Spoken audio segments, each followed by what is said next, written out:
going on, guys? We are back in the path of nowhere, and I thought let's start off with a fun little guide. I would love to try to make guides for games that I really enjoy, and it's going to be different because I'm making a guide for a game that is a tower defense game, and I feel like I never did that before. And I thought, hey, if I'm going to do this, I might as well start off with the character that I got. Oh, I'm like, well, I thought she was going to say more. She's just a Sweet Dreams. Good try. So the S character that I had, and also if you guys want me to do more of the A ranks, the B ranks, or something like that, let me know. I don't mind doing that because in these type of games, it's definitely going to be hard to try to figure out what like how do you use your characters and stuff like that, because I already see that they're doing reroll guides, which I think is insane for a tower defense game. Usually it's put the characters and move them in the right time frames and stuff like that.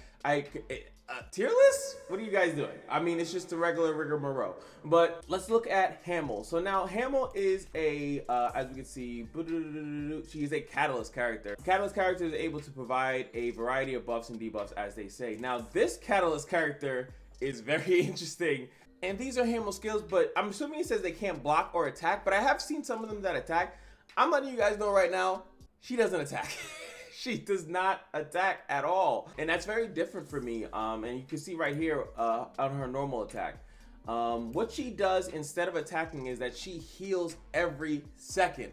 She is the blessing of a front line. If you can get a decent front line and put her next to the front line, and depending on the map, she actually will just keep them alive. She'll keep them alive longer than they have any business being alive.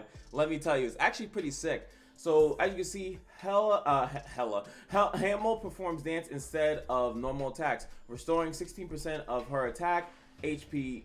I was attack to HP, but no, restoring HP to allies in a 3x3 square around her per second. So as you level this up, you can see that the health gets kind of crazy, but it's scaling off her attack.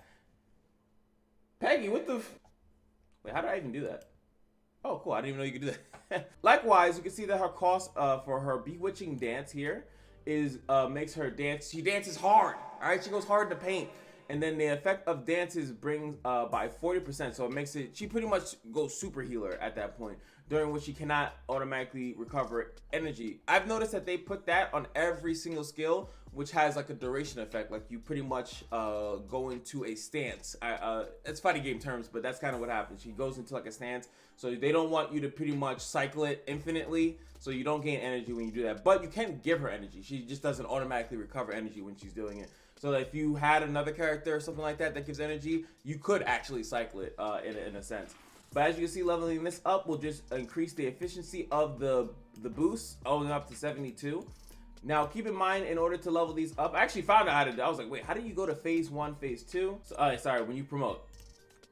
So as you promote characters, they go into phase 1, phase 2, phase 3. You promote them by maxing out their level and then getting these accessories here, these lovely things. And this is probably where the grind comes in, because I noticed that you can rate stages. So just a heads up. When it says, oh, I need to be phase 1, phase 2, that's what it's talking about. And you see infinite spin and stuff like that. So that's how you get your additional skills. So when I do eventually get her to phase 1, and I'll do updated videos like, oh, now I get to use this, but I just wanted to get one off the rip. So her main passive skill that she's gonna get is when the battle begins, the effect of all dances are enhanced by 0.5% per second for up to 60 seconds. The range will be enlarged to a diamond shape, because remember it's a box, and now it goes into a diamond shape, at the 45th second, and cover the entire field for the 90th second, which is 90, 60. What happened there? What happened there? So as you can see, the maximum duration of the effect bonus is increased by 64 seconds. So I think that what this is trying to say, and it says 64% seconds, which is just what? I think it just means like after it gets here to like level 8, then it actually will be 90 seconds, and that's where it gets really good. And then of course, as the maximum duration goes over 90 seconds, it's really good. So to have that she AoE heals is good. I'm only assuming though that that's only going to be relevant in certain stages, because as a healer, sometimes you need DPS, but having a healer though can make some of your front lines more skimpy, right? You can maybe have less tanks, because that you can have a tank that is fully being healed like by a crazy amount, and then have a lot of your DPS is kind of just, you can have more of an aggressive comp. That's what happens when you have a really good healer. And it's funny because I always tell people to, like, technically reroll if you get a healer, because you most of the time you just need DPS, but not so much in this game. I've definitely been helped out by Hamel just kind of sitting there healing like crazy. And last but not least, she has Life Touch, which is the best part about it. I love this because it obtains a new dance effect, granting all allied centers within the dance's range 6% damage reduction, going all the way up to 9%. Damage reduction is always good, especially when you're getting healed. It makes the healing way more efficient. It makes her be just way more efficient. So she's just what I would like to call the ultimate healer. She's just an insane healer. I don't know if there are any other S-ranked healers, but this one's kind of nuts.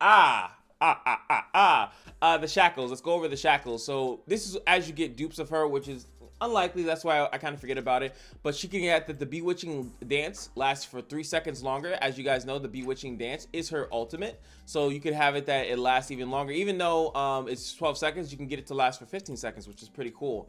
Healing efficiency goes up by 5%, which is pretty cool. Admirer, for each catalyst center on the team damage goes up by 5. Now, I'll actually give Nightcore a little bit of credit, even though I crapped on it before, is that they did do it that depending on your team composition, you do get different buffs in your thing. So if you ran more range or mages or something like that. So this one's pretty cool. So she's a catalyst center herself, right? So she has this, so there automatically there's 5% team damage. And let's say you're running another catalyst, like I said, they don't all not attack. She just doesn't attack. So maybe there's a cool catalyst team that you can do in this. You can run 6 units, so a 30% damage increase. You could probably do something pretty funny with that, I would assume. I would love to try, but hey, you need 3 dupes of her to even get to the point to try that. Then last but not least, not last but not least, but emotional resonance, you're gonna get at 4 dupes. Ultimate energy consumption is reduced by 3, so that's gonna make her ultimate by 35. It's only gonna need 32. So that's pretty cool. And I mean, it allows you to get it quicker. And like I said, if you can get someone to keep her doing it, maybe that all heal comp that I'm thinking about is it's possible, it's passive. And then lastly, she gets more healing efficacy, which is cool. So let's go now. Let's go and see. And also, these buttons are awesome. Check this out. Look at that. Awesome. If you're enjoying yourself so far, make sure you guys hit that like and subscribe button. Also, if you guys want me to do, what I'm going to do is I am going to do chapter videos where I'm going to let the video play all the dialogue, and then I'm going to do that for every chapter if you guys are interested in that. So I'm just going to load up the stage. I'm not going to show you the talking or whatever like that. We're going to get to use some Hamel. I didn't plan this, but talk about the perfect stage to prove the point, right? The reason why this is a great stage is because I can put Hamel, which is here. This is her. Hi Hamel. Say hi to everybody. And you can have defenders here, and this is like a 3-way entry thing here. Actually, it would be better if you were there. And I can have them kind of blocked off here. And hopefully she can get some energy really quickly. I wish I had something to give energy. Actually, I might even switch to that. But you're going to see, just keep focus on, since this is a Hamel video. I wish I had another tank, but I don't. These are the only 2. I have Peggy and KK. So we're just going to see how well she tanks. Oh, these guys already have, oh, I should have picked the other thing. Oh, these guys don't even move first. Oh, I didn't even know that. All right. But look how much KK could just sit here all day. Oh, she got stunned. Okay, almost. Almost. Come on. There we go. That's what I'm waiting for. Gotten too close.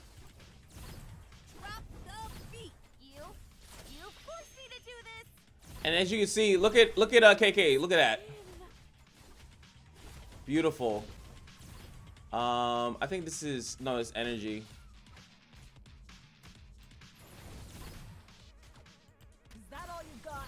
Spins. Does it hurt? Does it hurt?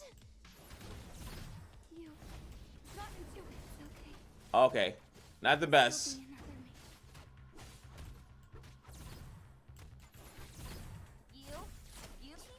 Damn it. But my front line stayed alive though. Hold on. By the way, it's better to restart a stage if you're about to fail it. It's better to restart. Reason being is because then you don't lose the 5, you don't lose your stamina, and you can go for the full requirement. So it's always better to restart. A few moments later. Oh my god. It's okay. There will still be another me. Drop the beat. So close yet so far. But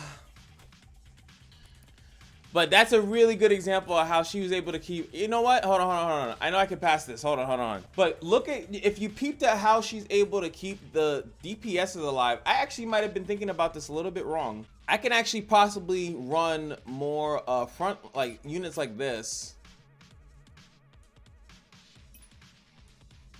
Mode switch. Action. Confirm. And maybe run them kind of more to the back like this. Maybe I was thinking about this wrong. Hold on. I love this. This is actually really fun.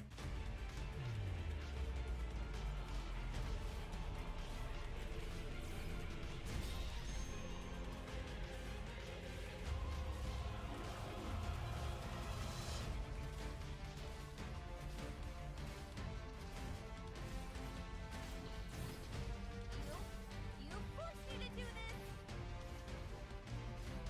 this. Cancel that. All right, once she comes back online,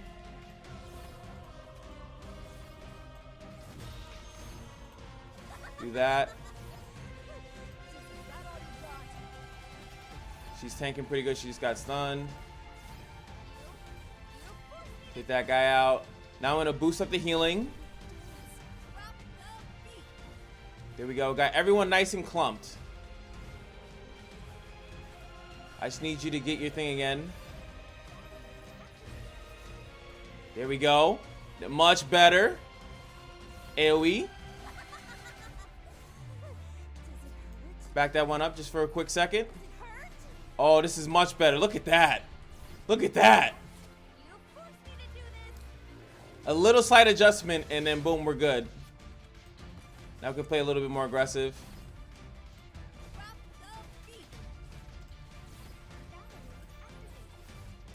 Oh my, look at the difference of just making some adjustments here and there. Insane. I love this game. I fucking love this game. A little bit of adjustments.